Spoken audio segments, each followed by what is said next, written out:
Política. Primo Tapia de la Cruz, dirigente revolucionario comunista, luchador por los derechos agrarios. En el marco del 130 aniversario de su nacimiento, a 95 años de su asesinato cometido por el Estado mexicano, invitamos y convocamos al primer encuentro de comunidades indígenas y campesinas del estado de Michoacán, próximo a realizarse el mes de julio del presente año. Semblanza histórica.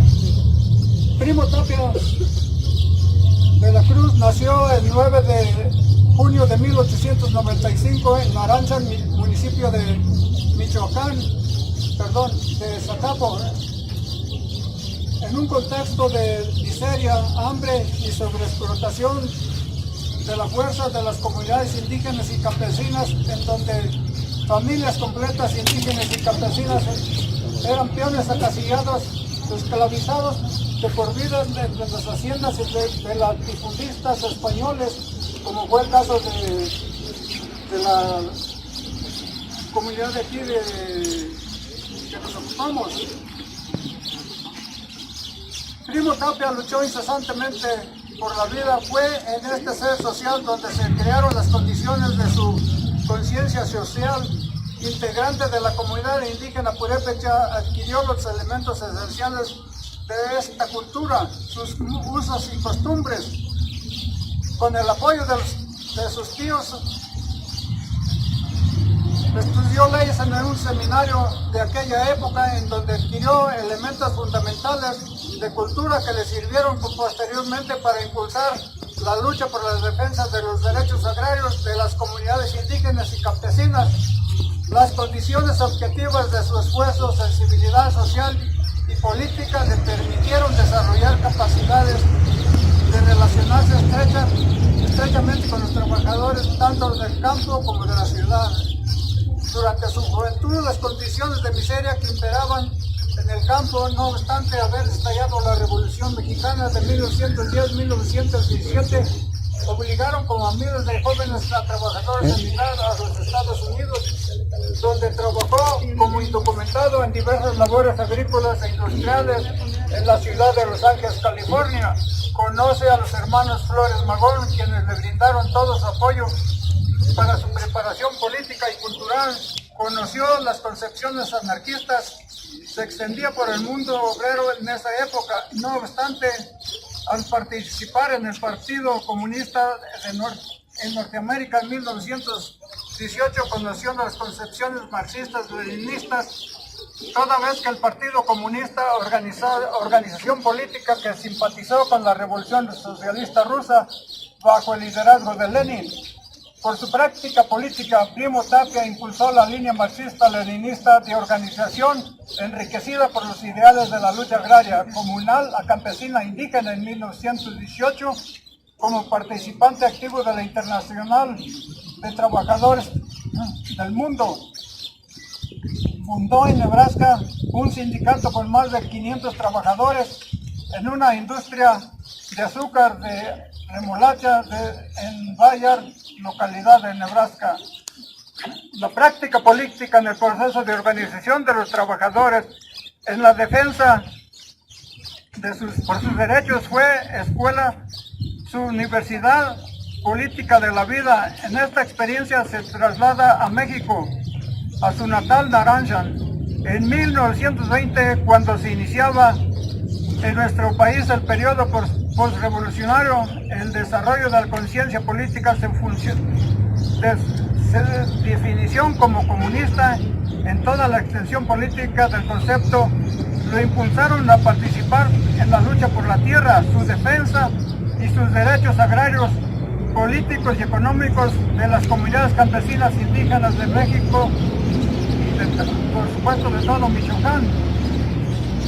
El cuadro político internacional en 1921 junto a otros dirigentes campesinos indígenas michoacanos organizan y fundan el Sindicato de Comunidades Agrarias de los Pueblos de Narancha, Tiríndaro, Tarjero, nombrando a Primo Tapia como su representante jefe del sindicato con la tarea de promover el mejoramiento colectivo de las comunidades indígenas y campesinas, defender a los pueblos de los enemigos de clase del proletariado, de las políticas de despojo de los neolatifundistas y caciques en contra de las comunidades indígenas y campesinas.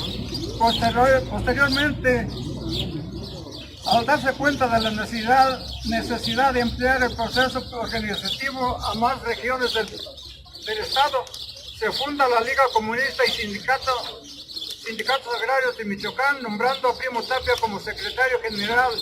Meses después, estas organizaciones participan a nivel nacional en la Convención Nacional Agraria realizada en la Ciudad de México.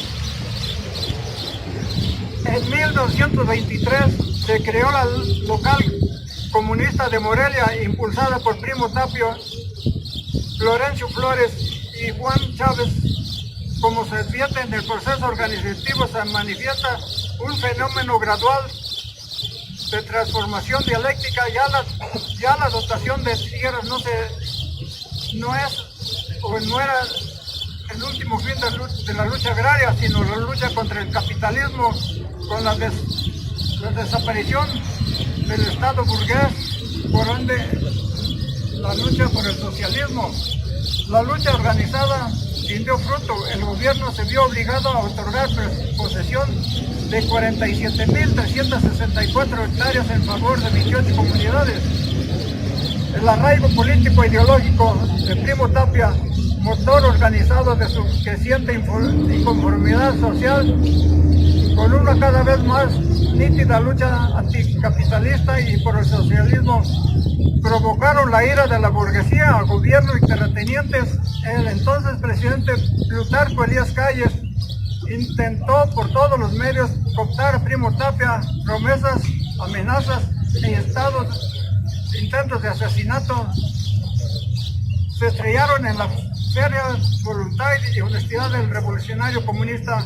El crimen de Estado se cierne preparaban su asesinato. Plutarco Elías Calles dio órdenes precisas al general Juan Espinosa y Córdoba de aprender al sedicioso, entre comillas, Primo Tapia. Este fue detenido el 26 de abril por un grupo de 100 soldados al mando del capitán Ángel Tejeda en la comunidad de Narancha, bajo la acusación de ser bandido y sedicioso, y por ende soliviantando el ánimo de los indios contra el gobierno actual. Fue torturado y asesinado avanzado el 27 de abril en el paraje conocido como el Chirimoyo. El día de hoy recordamos combativamente la gesta heroica de Primo Tapia, su legado histórico por principios ejemplares de su lucha que no termina, su persistencia por la recuperación de tierras comunales y ejidales para los indígenas, campesinos y proletarios agrícolas cobra vigente actualidad. Los asesinatos jamás impedirán los ejemplos, las experiencias y la continuidad de la lucha histórica de la humanidad, del proletariado y los sectores que campean, indígenas, campesinos, jornaleros, estudiantes, amas de casa, maestros, en pie de lucha del magisterio democrático de la gente. Primo Tapia, por su práctica política, por ser comunista, es de los hombres que nunca mueren. ¡Viva Primo Tapia! ¡Viva! ¡Tapiatismo y socialismo! Primo Tapia, como todos sabemos, expropió las tierras de la hacienda de Cantabria a los españoles. En aquel entonces el pedir tierra era pedir la muerte. porque cuando iban a confesarse, el cura les preguntaba que si andaban con los agraristas, con los revoltosos, y la gente creyente ante el cura no se atrevían a mentir y decían que sí, y se lo llevaban a la acordada. Cuando los agarraban, todos lo saben, y si alguien me puede desmentir, les echaban tierra en un costal, la llenaban, se la echaban en el lomo a los agraristas, y como el campesino cuando usaba la yunta siempre usaba dos morrales, aquí el maíz y aquí el frijol, y como iba sembrando, entonces le echaban ahí su costal de tierra y de morrales llenos de piedra, y dice: ahí tienes, cabrón, ahí trae la tierra para que la siembres, y ahí trae las piedras para que cerques la milpa. Gracias, compañeros.